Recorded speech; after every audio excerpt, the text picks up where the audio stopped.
평상시에 편안한 동시대입니다. 거기에다가 더 쉽게 매이지 않고 자유롭고 가볍다 이런 뜻이 있거든요. 다들 많이 아시는 내용일 겁니다. 근데 이런 것들이 우리 삶과 우리 경험하면 어떻게 접목되고 있는지 그런 말씀을 드리려고 합니다. 이 패널에도 그런 이야기들이 있다. 그런 이야기들을 저는 말씀드린 것처럼 경영과 우리가 삶을 행복하고 좀 더 이익되게 하는 데는 어떤 식으로 접목시킬 수 있을까? 이 말씀, 이 포인트가 오늘 여러분들께 말씀드린 내용의 핵심입니다. 제 소리는 지난 13회 때도 한번 했기 때문에요. 다른 말씀 거의 안 드려도 될 것 같고요.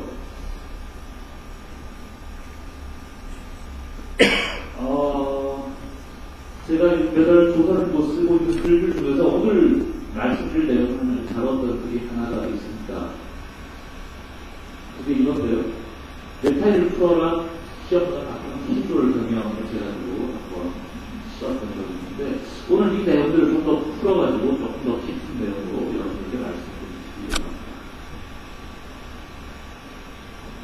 자, 다른 이 자리에 오늘 새벽같이 자기개발을 위해서 오셨는데 다들 읽어보시잖아요.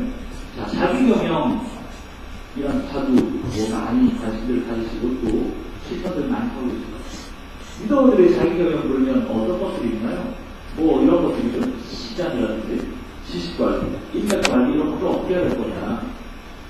다들 아시는 내용들입니다. 지식관리 이렇게 해야 된다고 많이들 나오죠. 지식 어디서 치니까 복서 많이 해라고 힘 많이 했고 이런 거. 그 다음에 인맥관리는요.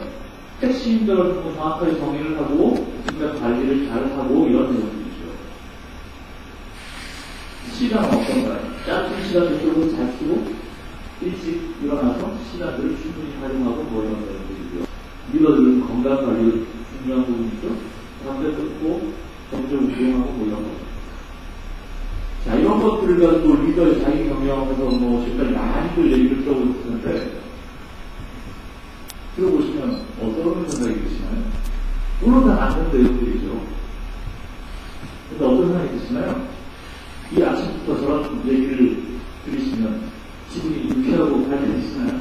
어려워요. 네, 많은 말이긴 합니다만 참 힘든 일입니다. 답답한 일이죠. 저런 얘기를 들으면 정말 더 힘들어진 것 같아요. 뭔가 이 피로라는 이 무거운 짐이 내 어깨에 내려앉는 것 같아요. 이게 꽤 지난 시절의 타입이 표준입니다. 이 스트레스라는 것들이 이런 성경에서는 뗄 수 없이 낮추면 질병이 들어가고 있죠. 만병의 근원, 만병의 뿌리가 스트레스라고 얘기를 하고 있죠. 이 12가지 스트레스 항목이 있는데요. 여러분도 한번 생각해 보시죠.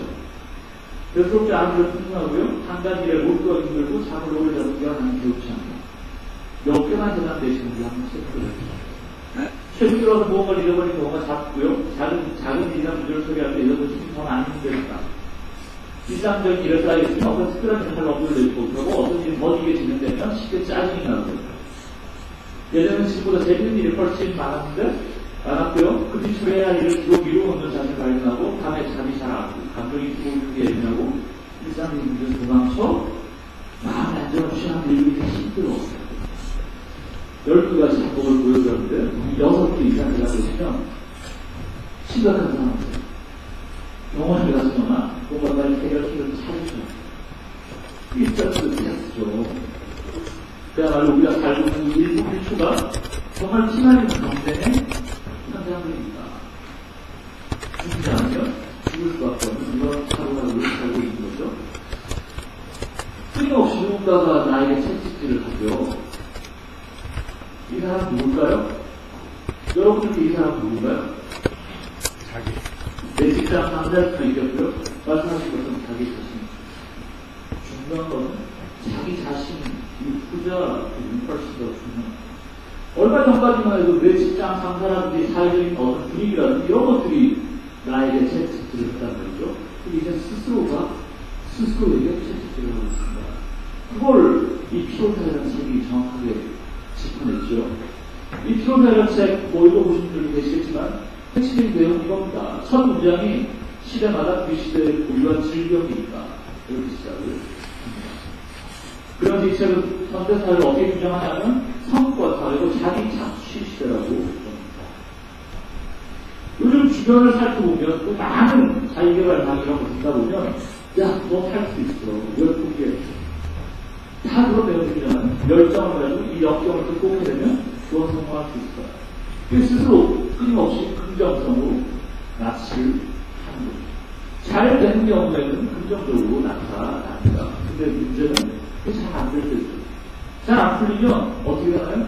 우울증에 걸리거나, 야, 나는 인생의 바보자, 된다 보다. 잡도자기하고 자살이라든지 이런 극단적인 형태로 나타납니다. 이걸 하면을 요즘은 피로사회라는 책에서 그렇게 진단을 했죠.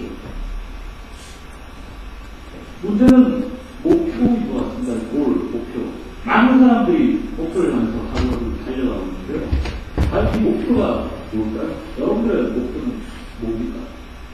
다들 잘하시겠죠? 매출을 올려야 된다. 이런 생각을 하고 싶고.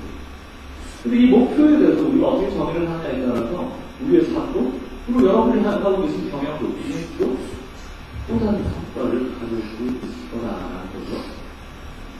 사례를 하나 좀 비교를 해서 보여드릴게요. 누구 혹시 아시겠어요? 이 유명한 사이클 선수 랜스 암스트롱이라는 사람. 영상을 하나 잠깐 보시죠.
정말 대단한 사람입니다. 보신 것처럼 20대의 고환암이라는 걸리고 힘들면 작고요. 그 힘들다는 사이클 대회에서 남을 한 번 우승하기 힘든데 이 투병전을 하면서 7번 연속 우승을 했죠. 그런 아주 치열한 투병생활을 통해서 인간 승리에 어떤 드라마를 만듭니다. 정말 대단한 사람이죠.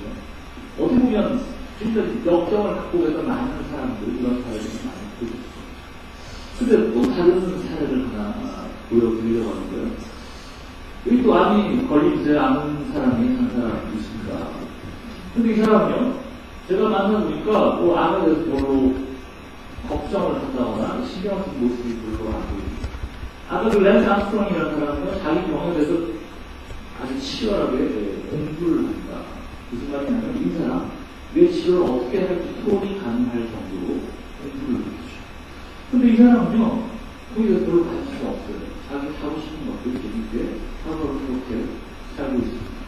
수병이 아니라 신병을 하다 보니 병과 싸우는 게 아니라 병과 친하게 친구처럼 지내더라고요. 어떤 스타일이 나을까요? 처해 있는 상황과 각자 살아온 배경과 가치관과 생각에 따라서 근데 지금 우리 전자의 방법들만 많이 와갖고 그것만 전달하는 생각들이 많은 거죠. 목표 없이 성공하라라는 책이 있습니다.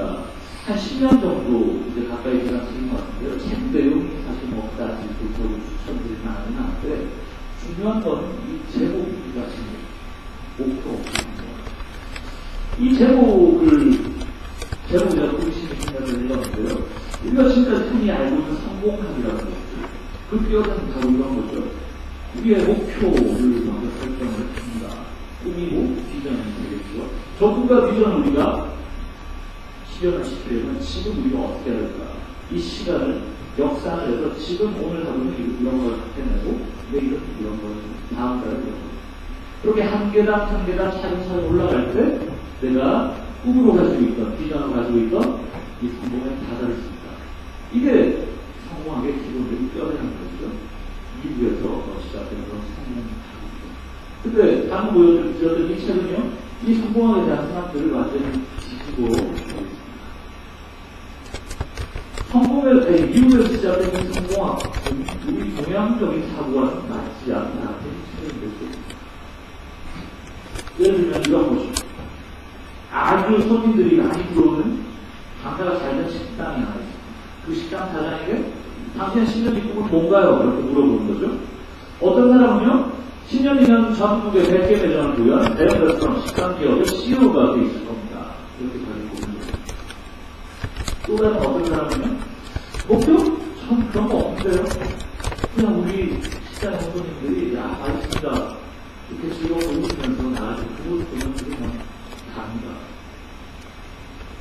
여러분은 어느 쪽이시죠? 왼쪽 100개 기업에 100개 매장을 기업에 CEO가 됩니다. 안 계세요? 예, 계시죠? 그 다음 오른쪽, 난 그런 거 없어요. 목표는 없고요. 그냥 하루 즐거우면 좋겠습니다. 물론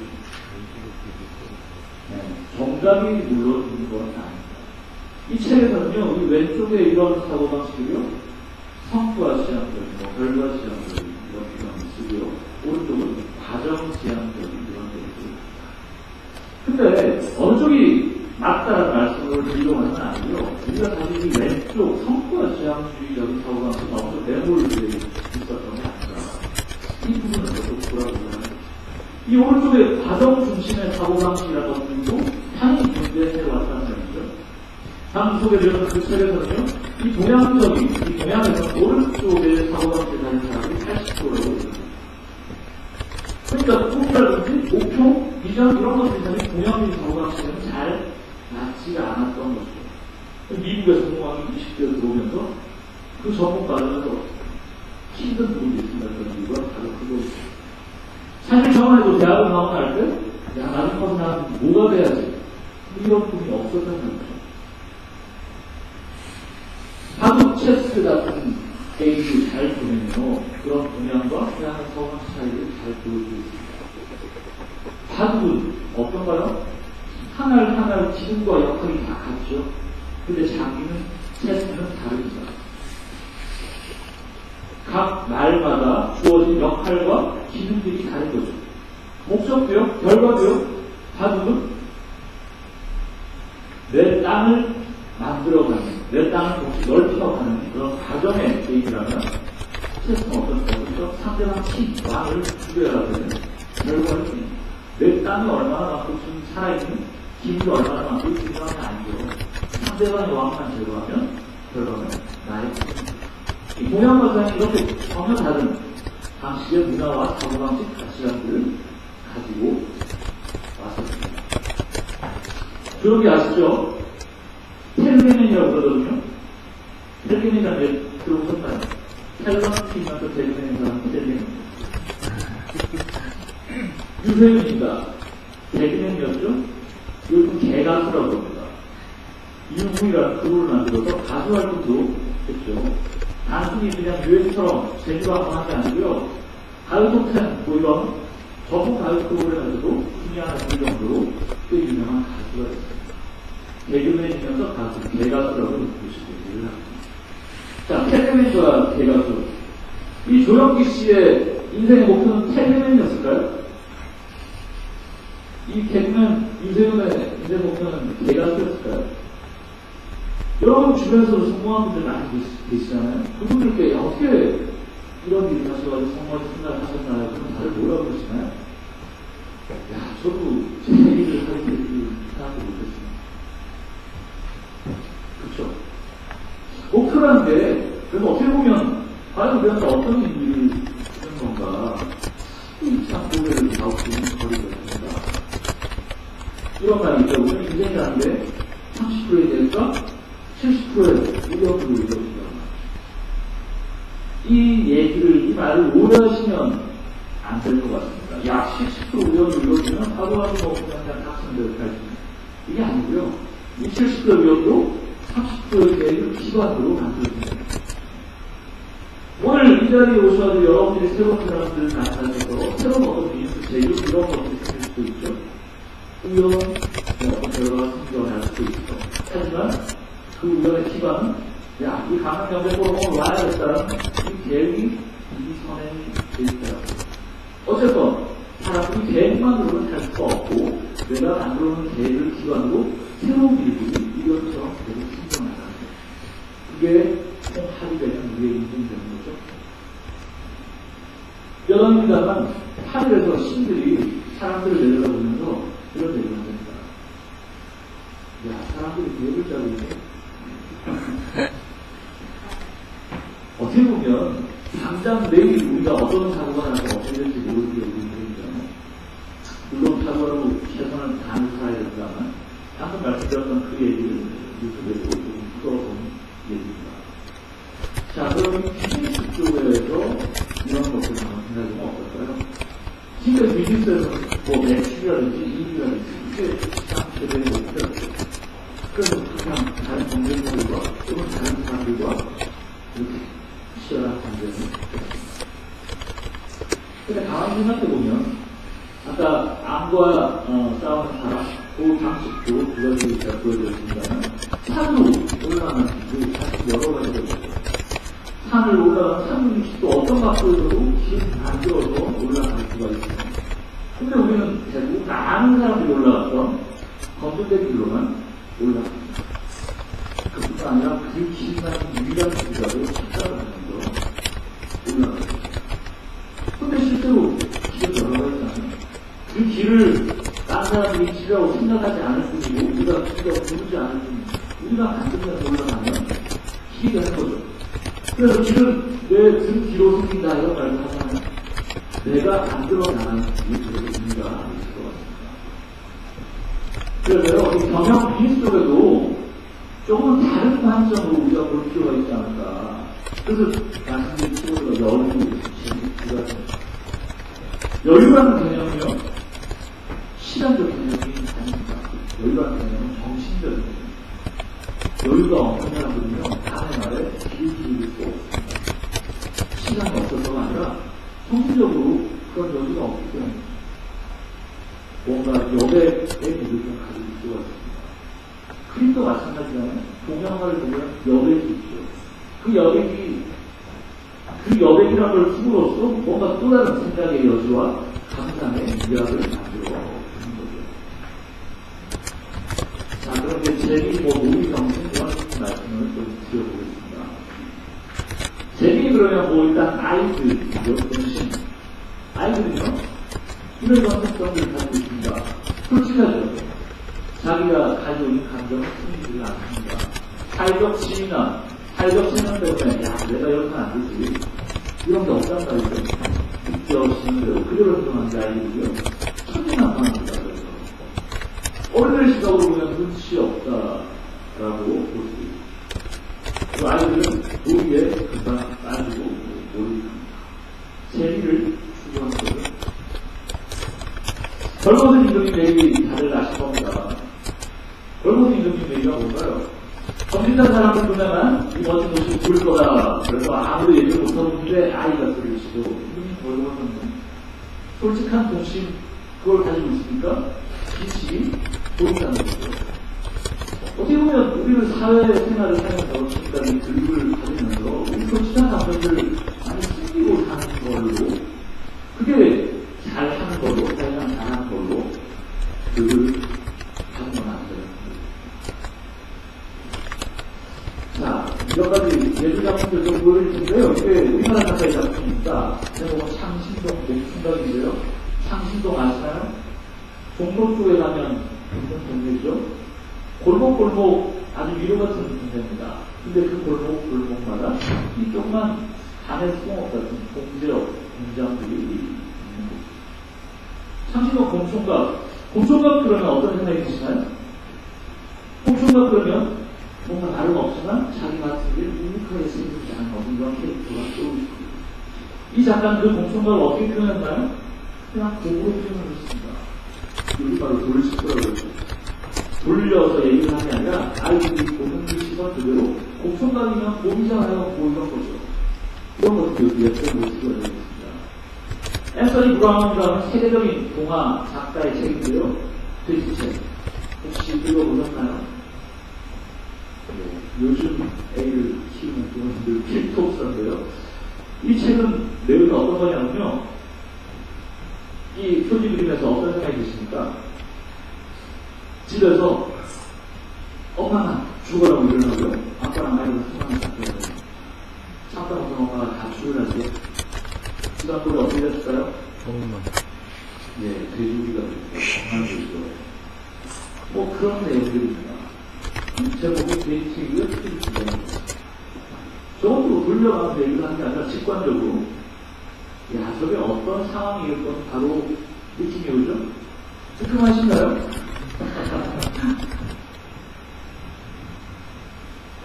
파리 오르시아 미술관에 있는 대표적인 작품입니다. 만해의 올레피아라는 작품인데요.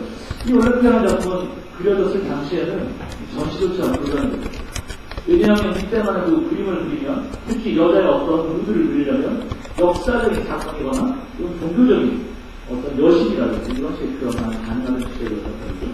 근데 이걸 보면 그냥 일상적인 상황입니다. 거기다 이 흑인 여자가 가지고 꽃다발을 가지고 야, 저건 손님이 왔다는 겁니다. 다시 말해서 이 여자는 장녀다. 근데 이 여자의 표정을 보시면 죄의식이 있다거나 뭔가 불쾌한 표현들이 전혀 없죠. 오히려 우리를 당당하게 수하고 있습니다. 이 당시에는 용납이 안 되는 그림이에요.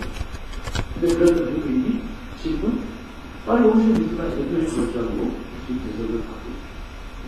야, 성이라는 게 그게 왜 그렇게 숨길 거야? 성이라는 게 없었으면 우리 인류가 어떻게 지금까지 살아왔겠어? 있는 그대로는 솔직하게 보여주는 것들이 말씀드렸던 것처럼 지금 미술에 다 모습들이 되어 있는 거죠. 사이버 대표적인 사례가 될 것 같습니다. 지금 이미 세계 스타로 발굴됐는데 중앙일보 기획기사를 이렇게 났거든요. 싸이가 솔직하고 건강한 삶의 에너지로 받아들여졌다. 그리고 사부와 양아치를 자처하다. 그런 사람들이 있나요? 다들 고상한 아티스트 인척하고 뮤지션 인척하고 근데 싸이는 전혀 그런 얘기를 한 적이 없습니다. 동네 양아치라고 스스로를 항상 얘기를 했죠. 비주류 싸구려 정신의 원조 스스로를 저렴하게 주장합니다. 전혀 다른 맥락으로 솔직한 국민 그대로를 주장해서 미국에서 싸이를 픽업해서 스토 브라운이라는 세계적인 매니저가 있는데요. 왜 너 싸이를 픽업했어? 그랬더니 특이하잖아. 춤 잘 추고 잘생기고 노래 잘하는 친구들은 우리 미국에서 무지하게 많은데 싸이는 특이하잖아. 전혀 다른 각도에서 자기의 매력을 어필을 했던 거죠. 자, 좀 더 나아서 놀이정신 잠깐 볼까요? 르누아르 작품인데요. 이 그림은 느낌이 어떠신가요? 무겁나요? 예, 편안하고 밝고 경쾌한 느낌입니다. 르누아르의 또 다른 작품입니다. 역시 비슷한 느낌이죠. 쫄보고 있으면 피부에 그냥 미소가 지어집니다. 가벼운 설레, 이런 것도 있고. 르누아르의 선생님이요. 르누아르를 보고 야단을 쳤습니다. 야, 너 그림을 장난으로요? 예술로요? 그림이라는 게 뭔가 좀 이식, 주제식도 있어야 되고, 역사이식 있거나, 그게 뭐야? 그러자. 누나가 이렇게 되다 보니까. 전 재미없는 게 않고 있다. 제가 재밌어야 이깁니다. 결과가 중요한 게 아니라 내가 재밌는 일을 하다 보면 그런 결과들이 나온다는 거예요. 모르는 정신이라고 표현을 했습니다. 이게 어디냐면, 세계적인 창의력의 충분산이라고 요즘 얘기하고 있는 구글의 사무실입니다. 저도 아직 가본 적은 없습니다만, 이런 사무실 환경이 되다 보니까, 야, 창의력이라는 게 저절로 나오는 거겠구나. 그런 생각이 저도 들어요. 근데 요즘 우리나라 IT 기업들도요, 많이 이런 것들을 벤치마킹하고 있습니다.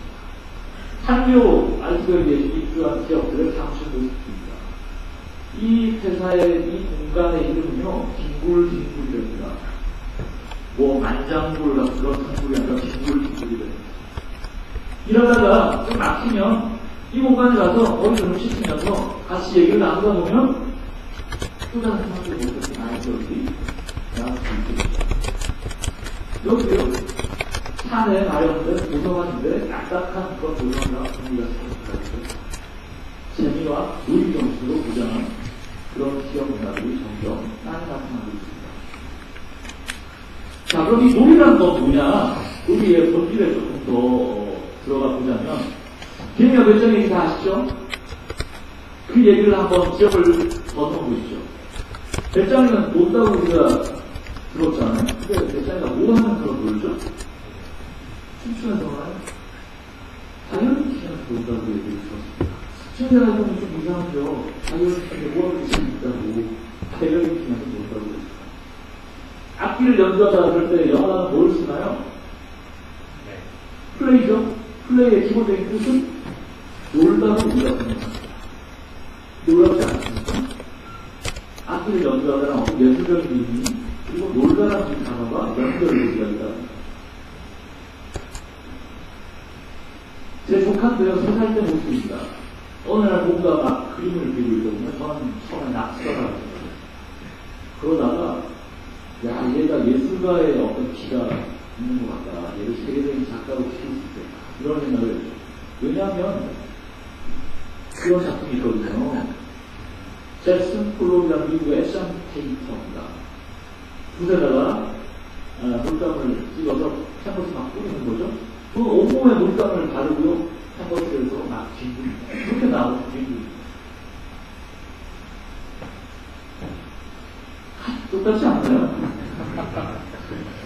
이 그림이 하나에 70억짜리거든요.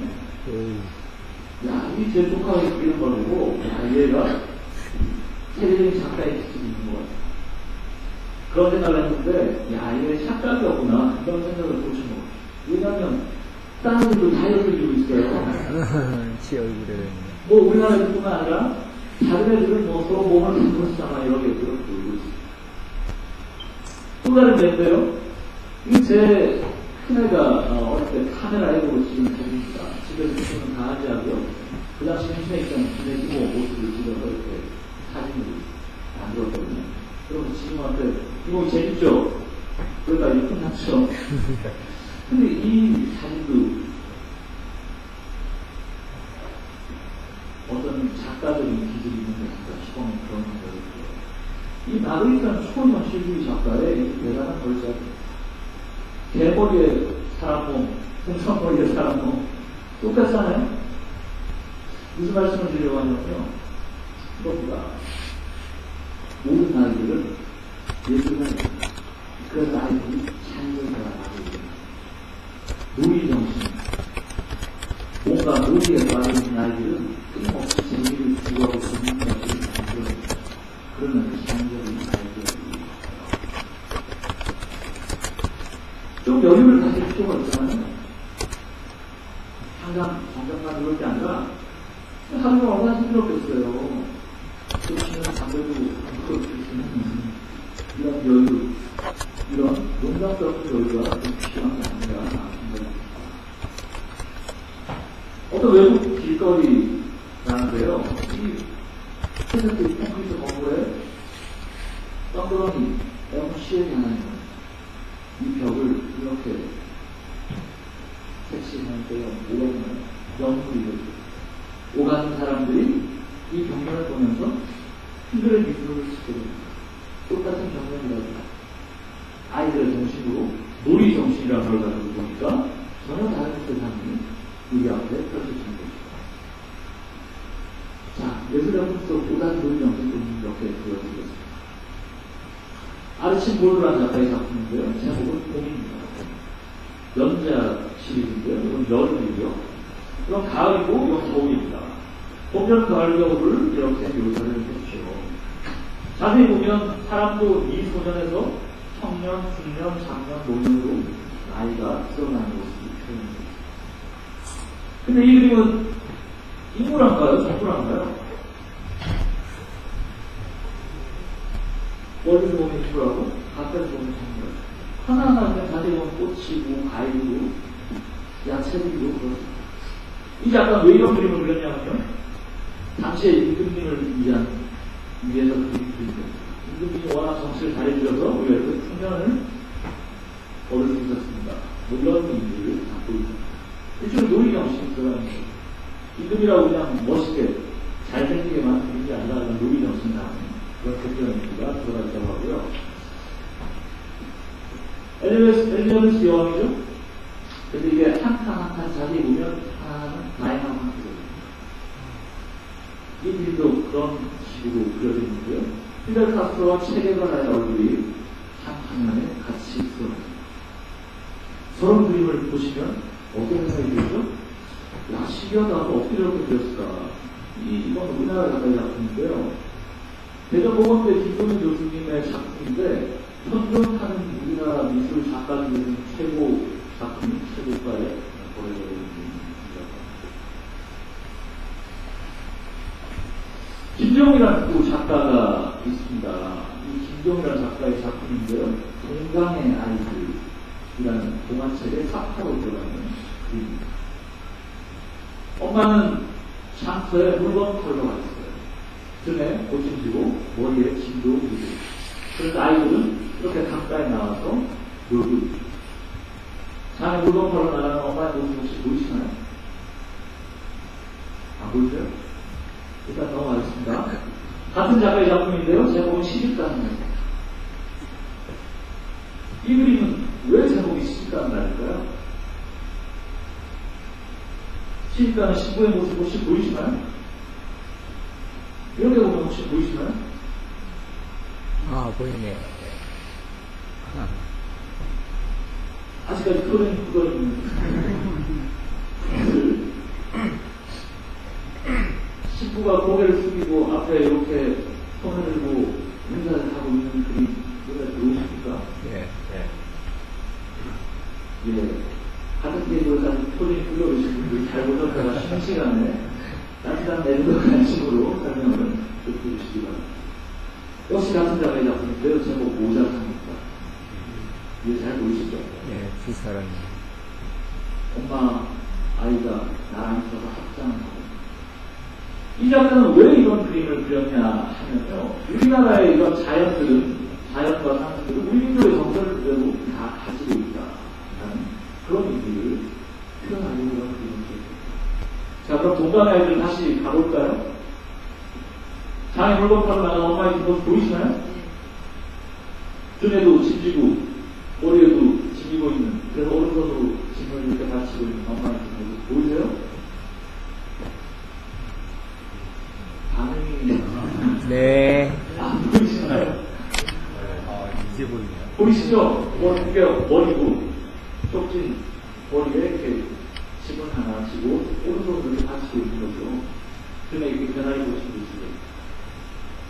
어떻게 보면 보물찾기 할 때처럼 그림에다가 작가가 원하는 이런 것들을 또 다른 메시지를 숨겨놓습니다. 우리 정신의 또 다른 표현이라고 생각이 듭니다. 아이들 동심을 들여다보면 또 하나의 속성이 과장이죠, 과장. 이런 과장들은 빈스 선장에서는 광고로 많이 나타나고 있습니다. 어떤 제품의 광고보다 이런 어떤 광고일까요? 아름다운 여자들이 있는데 안쪽으로 카메라 앵글을 들고 있죠? 카메라 광각 렌즈 광고입니다. 광각 렌즈. 관광가서 딴 데 쳐다보는 것 같지만 이 각 안에 앵글 안에 다 들어오고 있다. 이걸 표현하고 있는 거죠. 이거 무슨 광고일까요? 아이들이 어린이집에서 차를 한 잔씩 마시고 있는데 여기 있죠? 안티에이징 광고입니다.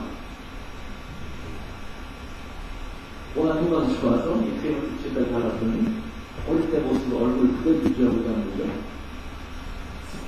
이거 무슨 광고일까요? 미술관인데 미술작품에는 관심도 없고 그냥 벽을 바라보고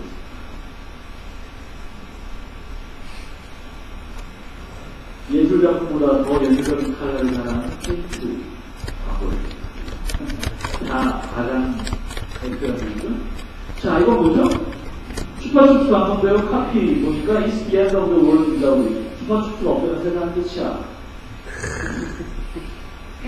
아이가 돈에 빠져있죠. 공들이 많은 거가 위로를 그냥 권하면서 위로를 하고 있습니다. 역시 같은 카피의 슈퍼춥스 광고입니다. 슈퍼춥스 없는 세상은 살 필요가 없는 거죠. 그러니까 기관에서 수신을 하려고 이러고 있습니다. 이정들이 이분과 같이 있는 역시 유머러스한 가장 광고. 이건 뭘까요? 역시 이때 보면 익숙한 로고가 있죠? 블랙핑크하고 치즈 광고인데요. 나이덴스카 우리 아빠 차고요. 마이하우스 우리 집입니다. 이 광고는 무슨 얘기를 하고 있는 걸까요?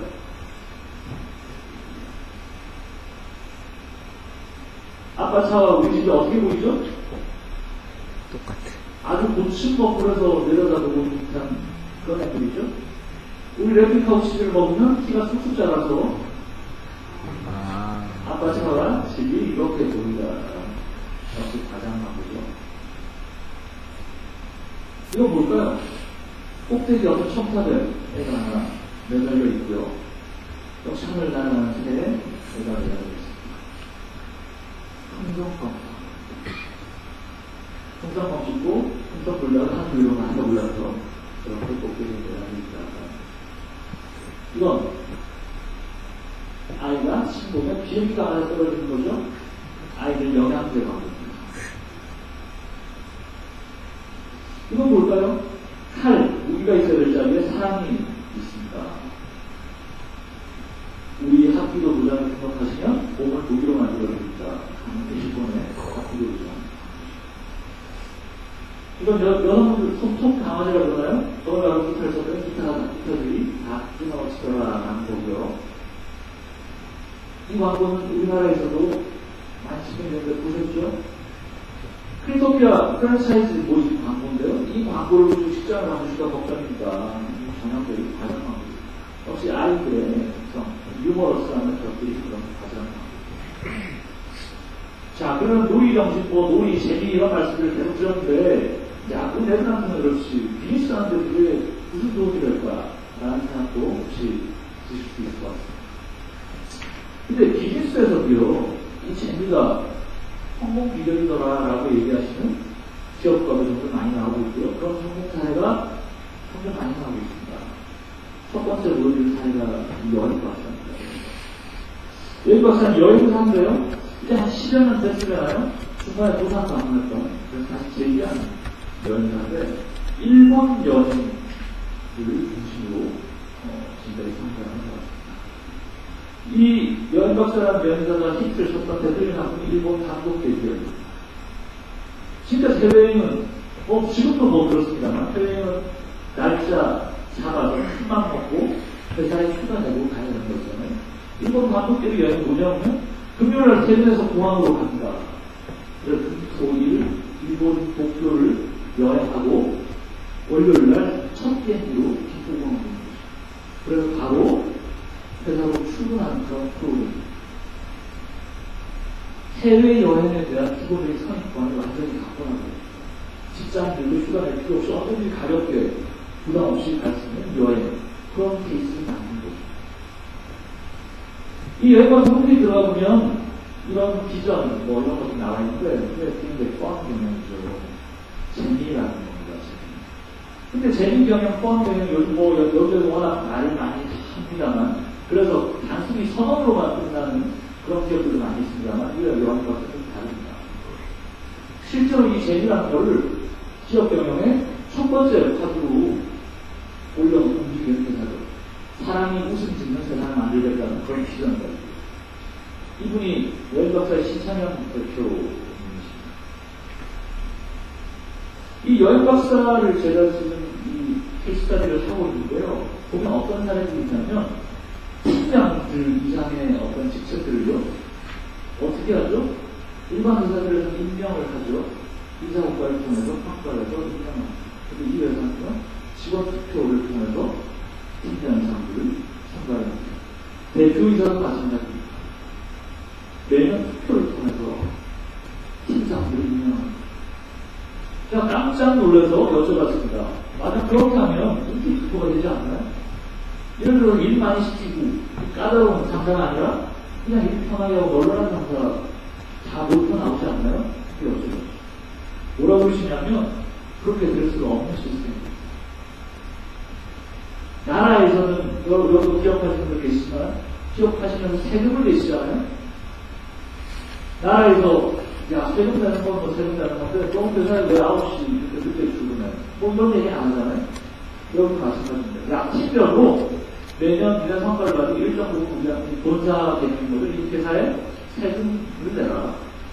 그 이상 나머지 것들은 다 니네가 다 가져가. 이렇게 되는 거죠. 그러니까 팀원들 입장에서는 능력 있는 팀장을 뽑아야 우리 팀이 벌어지는 게 많겠죠. 그래서 회사에 정해진 일정 부분 돈을 내고 나서 나머지 나한테 돌아올 때 뭐 커진다는 거죠. 그런 시스템을 만들어놨습니다. 어떤 경영 교과서에도 없는 그런 사례입니다. 사장님 본인도 득표율 85% 넘지 않는 사람 언제든지 그런 사례였다고. 회사를 한번 방문했었는데 옆에 같이 나온 한 사람이 있더라고요. 명함을 교환했더니 보니까 대표이사 직무대행이라는 타이틀이 붙어 있습니다. 아니 대표이사가 이렇게 멀쩡한데 대표이사 직무대행 뭔가요? 그랬더니 뭐 일반적인 결제하고 이런 것들 대표이사 직무대행이라고 여기 신장 대표님은 직원들이 어떻게 하면 재밌게 일할 수 있을까 그 고민만 하면 놓치는 겁니다. 그래서 부산지사라든지 다른 지사를 다니면서 직원들 바꿔주면서 기사를 두고 어떻게 하면 재밌게 만들까 이런 고민을 하는 겁니다. 결제나 이런 전형의 일반적인 것들은 대표이사 직무대행을 다 맡기고요. 놀랍지 않나요? 아까 산을 올라가는 지금 여러 가지가 있다고 말씀드렸잖아요. 정말 저는 망치를 머리를 얻어맞는 그런 느낌입니다. 전 직원들한테 법인카드를 하나씩 다 줬답니다. 출퇴근도 이제 없애려고 한답니다. 아유, 나도 술 안 먹고 나면 그 다음에 아침 출근하기 힘들던데 직원들한테 시간 딱 정하고 언제까지 출근하라고 그러면 아이고 못해주신 것 같아요. 얘기를 나눠보면 뭐 그런 식이에요. 뭔가 경영 이론을 가지고 야 이렇게 하면 훨씬 더 성과가 높아진다 이런 게 아니고요. 아니 그냥 나도 안 쉬는데 뭐 직원들한테 사라고 이걸 제대로 되겠어요? 이런 식입니다.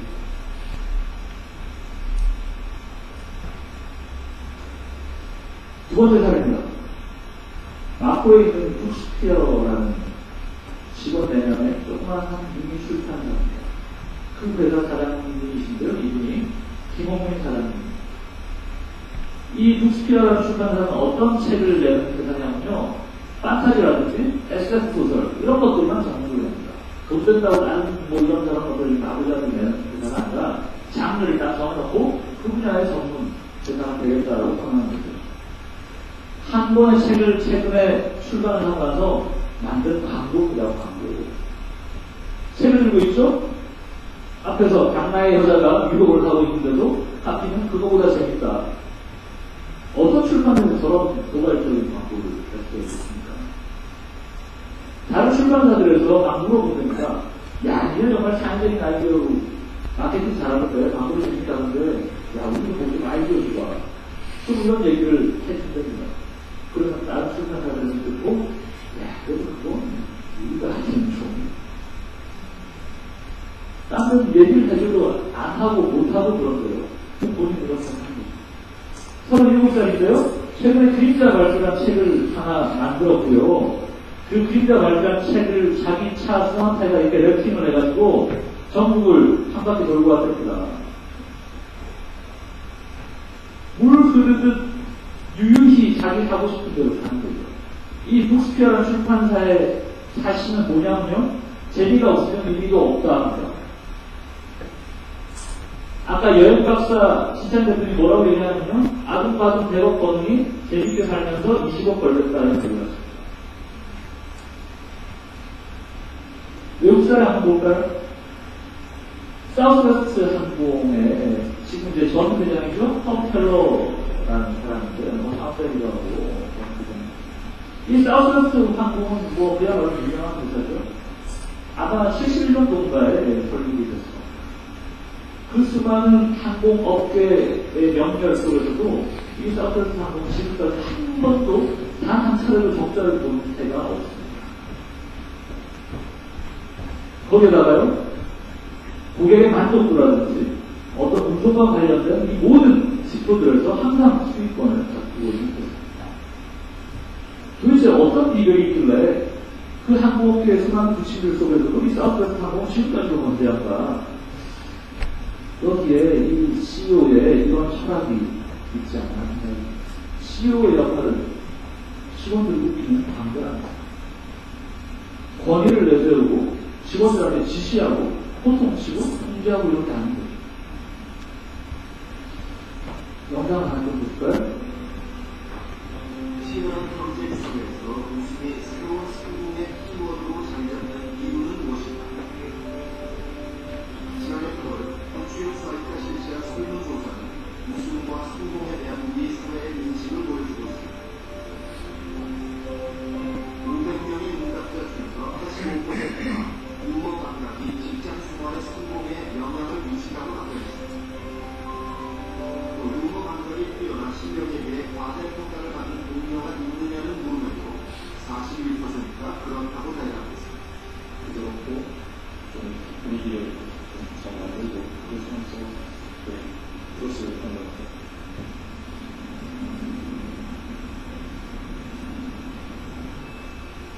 LA 공항 지난 9일 테러 이후 한층 복잡해진 보안 검색으로 탑승을 기다리는 승객들의 얼굴은 지루함이 역력합니다. 사우스웨스트 항공사의 비행기가 승객들을 태우기 시작합니다. 이 항공사는 요금을 3분의 1 수준으로 낮추었습니다. 비용을 아끼기 위해서 좌석을 지정해 주지도 않습니다.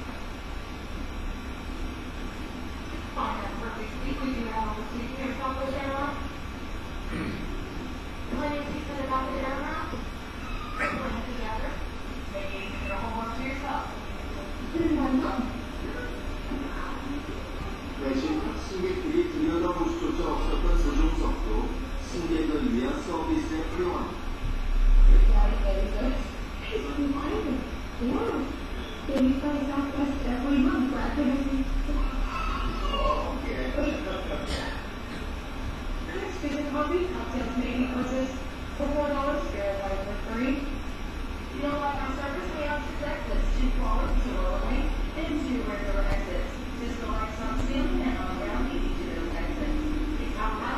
사우스웨스트 항공사만이 제공하는 특별한 서비스는 바로 웃음입니다. 비행기를 기다릴 때 보였던 지루했던 표정은 이제 웃음으로 바뀌었습니다.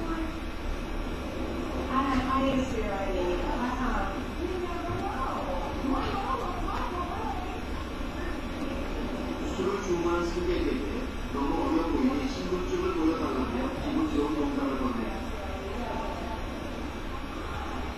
갑자기 승객을 주방으로 내려간 승무원.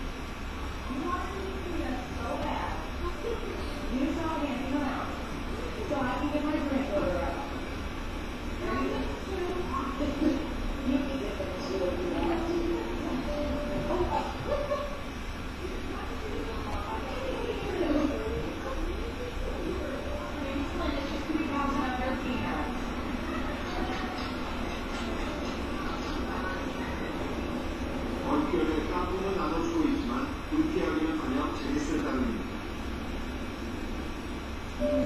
음료를 서비스하는 시간, 공짜로 주는 건 물과 탄산음료, 다른 건 다 돈 내고 사야 하지만 누구이 사람마다 웃음이 있어 불만이 없습니다.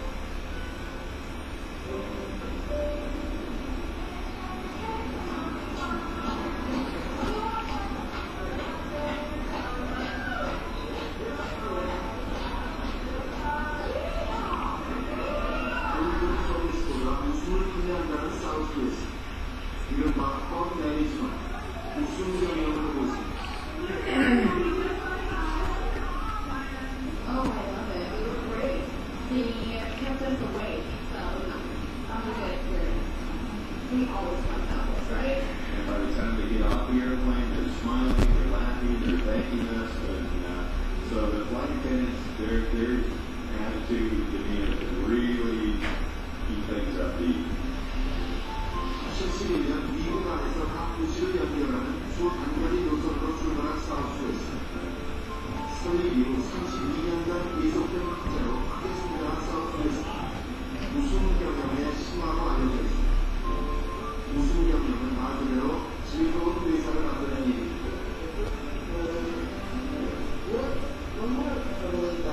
신경과 웃기는 게 아니고요. 이렇게 직원들도 늘 웃게 만드는 회사입니다. More of not really like the money, but more of the job. I just don't really encourage this in that environment. 하는 일을 자유롭게 즐겨라. 사우스웨스트의 이런 독특한 경영 방식은 쓸데없는 규칙을 거부합니다. 사우스웨스트에서 4년간 일했다는 알렉스. 누리와 약혼녀도 같이 일합니다. 이곳에서는 현재 자녀는 물론이고 처녀 쌍의 부부와 함께 일을 하고 있습니다.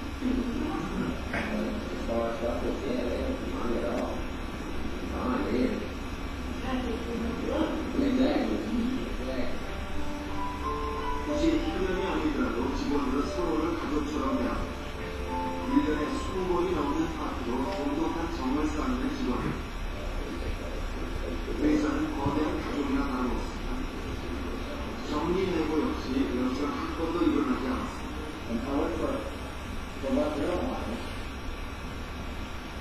So we got to spend a lot around. So all the benefits make us happy employees, and if we're happy, we're going to be happy to our customers, and our customers will want to shop with us. 방금 보신 것처럼요, 고객들도 즐겁게 할 뿐만 아니라 직원들도 즐겁게 합니다. 이게 지금까지 71년 설립 이후로 한 번도 적자를 내지 않았잖아요.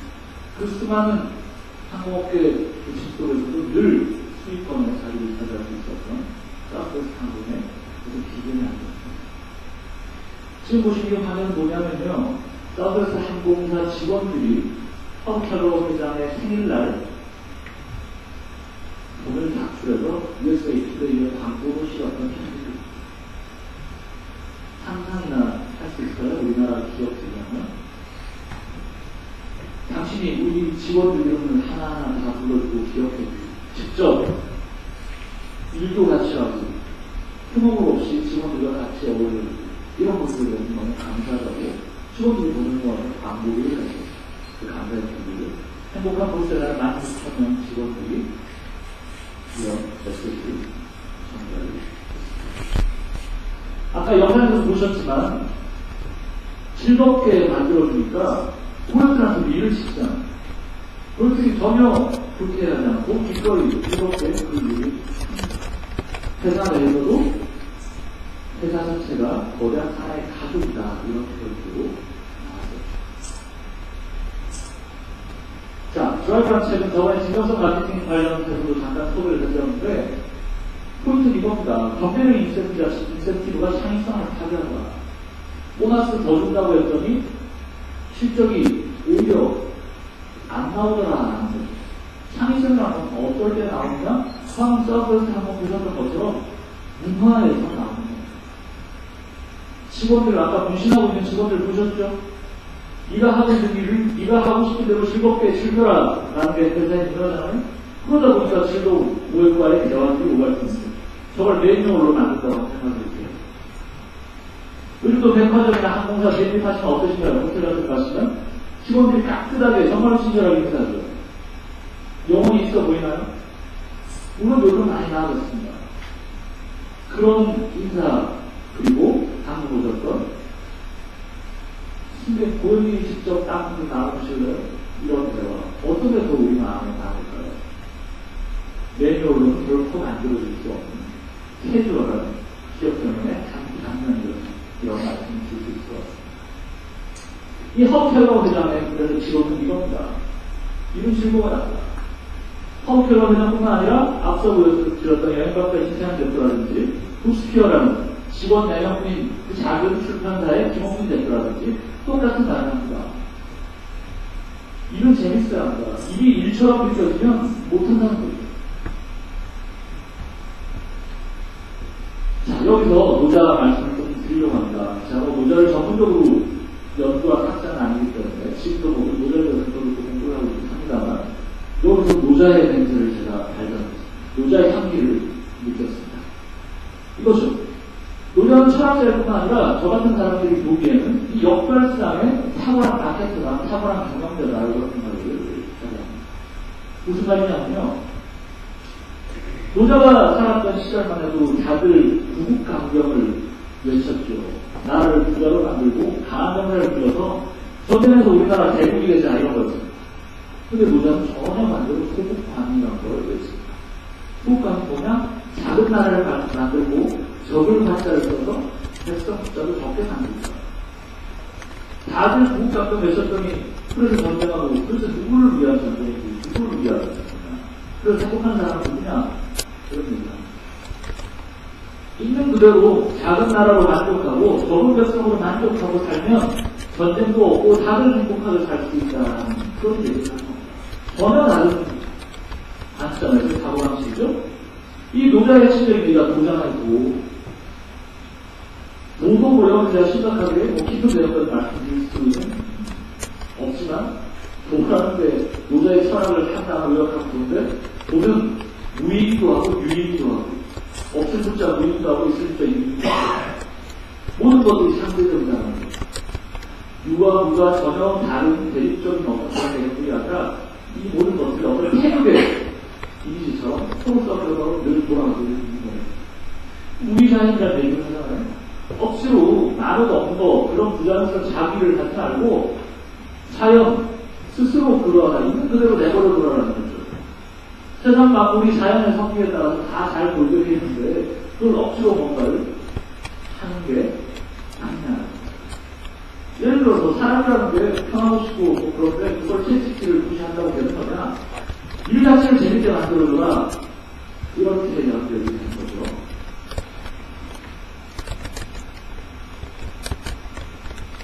일리는 어떠신가요? 보기만 해도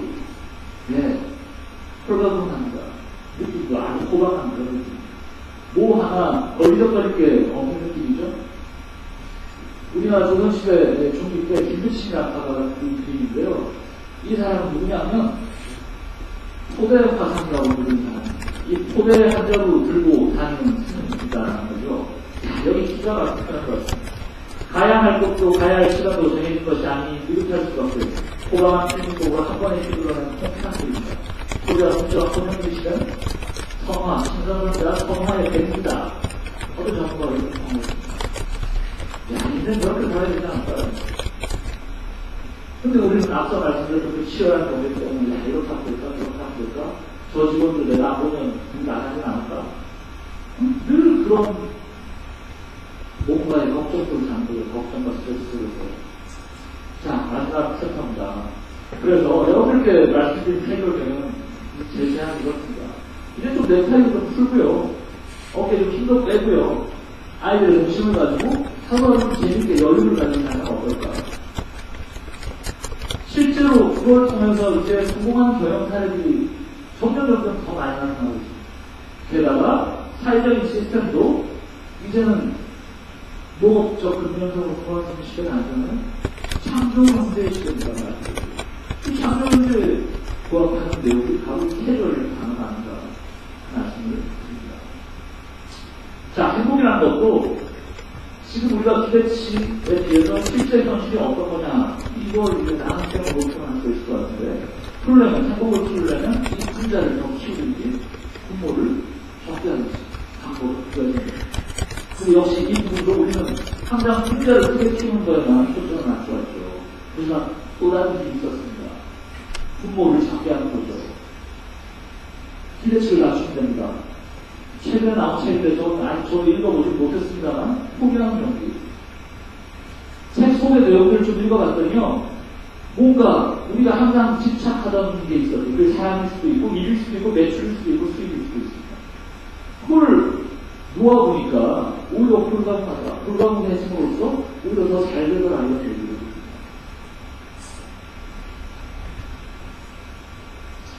어떤 사람들은요, 행복을 이렇게 또 정의를 하거든요. 돈 많고 출세하고 명예가 높은 행복이 아니라 한번에 인간이 정복기를 걸어서 버티기를 사실을 들었을 때 손님들 같은 부양하는 그게 행복입니다. 왜 우리는 남들이 정하는 행복의 기준에 나를 맞추면서 살아가는 거예요? 나만의 행복의 기준은 뭘까요? 타인의 욕망을 욕망하다 프랑스의 야당이나 프랑스의 한 말이죠. 내가 욕망하는 나의 욕망들이 가만 보니까 내 욕망이 아니더라는 거예요. 남들의 욕망을, 근데 내 욕망을 착각하고 살고 있다. 요즘 대학생들 보면요, 예컨대 뭐 판검사, 뭐 변호사, 의사 되겠다고 의대를 가고 법대를 많이 간다. 그래서 간 애들 보면 별로 행복해하지 않습니다. 변호사분들 제가 또 만나서 보면 변호사분들 그래서 행복해하지 않는 분들이 많아요. 변호사가 되어 있으면 내가 변호하고 싶은 일이 안 되는 거, 내 적당히 많지 않고 이런 분들은 안 돼요. 타인의 욕망이 아니라 내 욕망을 잘 지어나갈 필요가 있습니다. 내 마음을 따라야죠. 남의 시선이 뭐가 중요할까요? 내가 비록 지금 휠체어를 타고 이렇게 늙은 몸으로 앉아있더라도 내가 이렇게 멋진 춤을 추고 있다고 생각하면 되는 거죠. 우리는 너무나 남들의 시선에 얽매여서 우리 스스로를 옥죄고 있지는 않는다 돌아볼 필요가 있습니다. 이제는 이런 말단 운동을 한번 신어보세요. 내 배 한번 풀어보시고요. 당장 주변의 가족들과 직원들과 동료들이 나를 바라보느니 달라질 거예요. 세상을 한 번씩은 물구나무로 볼 필요가 있어요. 왜 어릴 때 그때 다리 벌리고 발밑으로 보던 세상 그렇죠.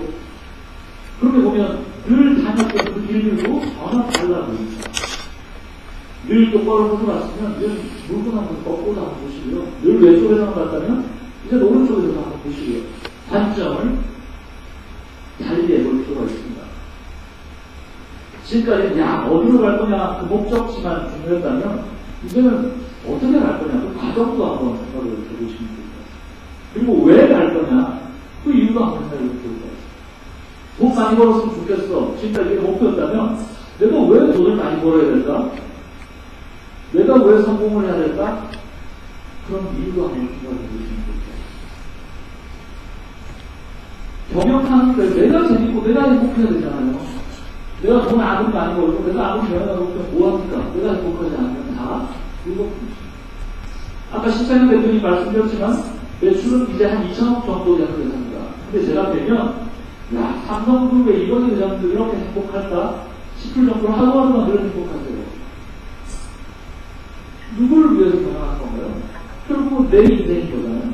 내가 행복하지 않은데 돈 많이 벌고 매스탕 많이 나오고 그게 뭐가 중요하겠습니까?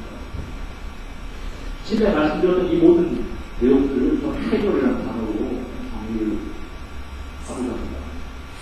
다른 모든 것들은 뭐 다 아시면 좋을 것 같고요. 제가 뭐 오늘 유명한 석학의 경영 이론을 전달해 드린 것도 아니고 이 캐리어라는 단어와 관련된 여러 가지 살아가는 이야기들을 말씀드렸습니다.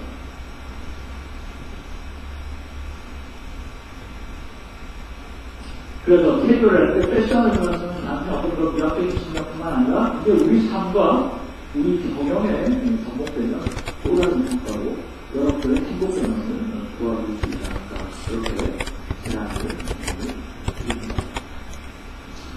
아까 이 사람 아까 말씀드렸는데 이 사람이니까 표정도 보시면 웃고 있죠? 항암 치료를 받아서 머리가 다 빠졌는데 지금 뭐 하고 있냐면요 이렇게 뭐 강의하고 일조수로 이러고 있습니다. 네, 아주 하루하루 행복하게 잘 살고 네, 이상 제가 오늘 여러분들께 제안드리는 아직까지 뭐 용어를 정립을 완전히 하지는 못했습니다. 일단 가칭의 내용이긴 합니다만 캐주얼 경영이라는 걸로 여러분들께 소개를 드렸고요. 조금이나마 뭐 생각할 것이 좀 있으셨다면 어쨌든 생각이 듭니다. 마지막으로 제가 여러분께 대답드릴 장면. 말 없어. 날씨가 많이 차졌는데요. 잔도, 커피잔도 그냥 평소에 먹던 늘 그런 향이 아니고 그런 재밌는 가지고 그냥 쓸 수 있는 가루로 보시면 되겠습니다. 감사합니다.